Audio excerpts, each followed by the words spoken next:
The recipient has received a prestigious International Diana Award for her work in creating and sustaining positive change in Australia. And among her other accolades, she can now add that she's the Bill Cowan Alum of the Year. Ladies and gentlemen, please put your hands together for the 2020 Alum of the Year, Rona Glynn-McDonald. Hey.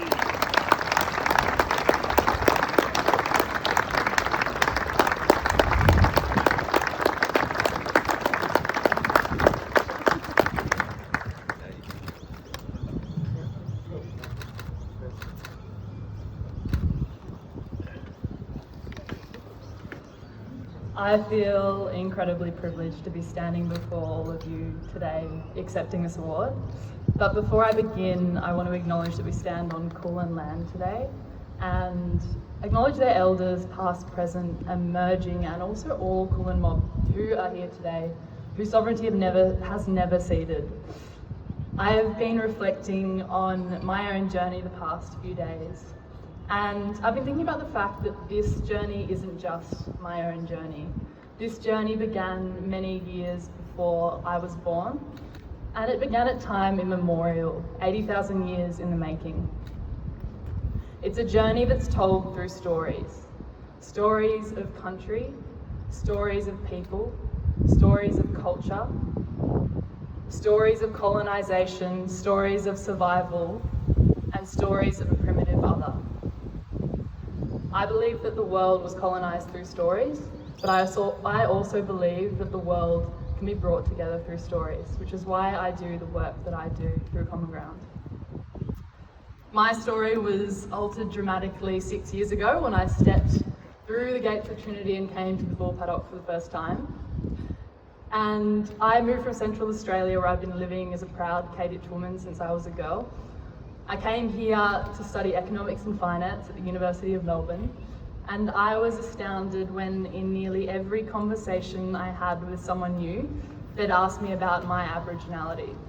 What was it like being someone connected to country with fair skin, with blonde hair, with blue eyes? How does that work? Talk about kinship back home. What's life like in Central Australia? And in those conversations with people that I'd meet, I'd share as much knowledge as I could.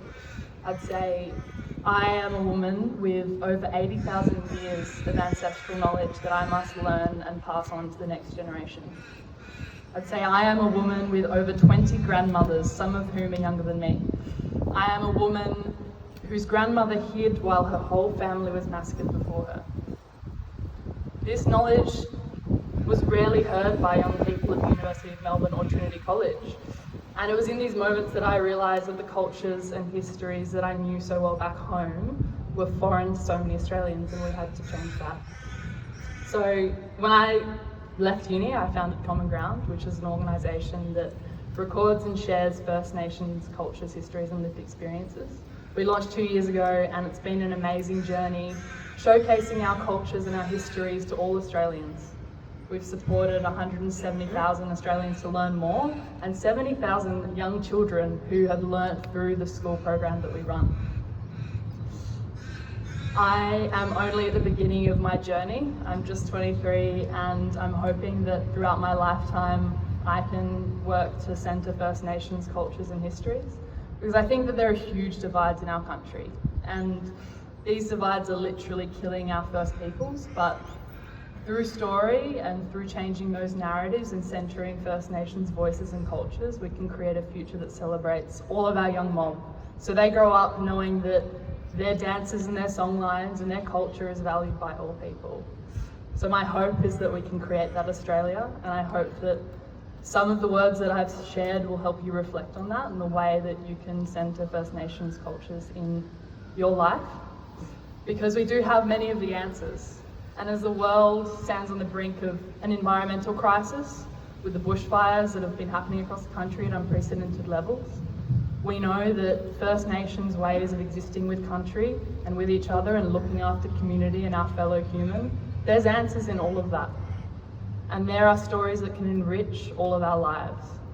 I want to thank Trinity for playing a really strong part in my journey, to go down this line of work. When I first came to Trinity, I wanted to be a management consultant, and that drastically changed throughout my time here and the people that I met along the way. So thank you for this award. It's an incredible honour, and I look forward to sharing the rest of this journey with you.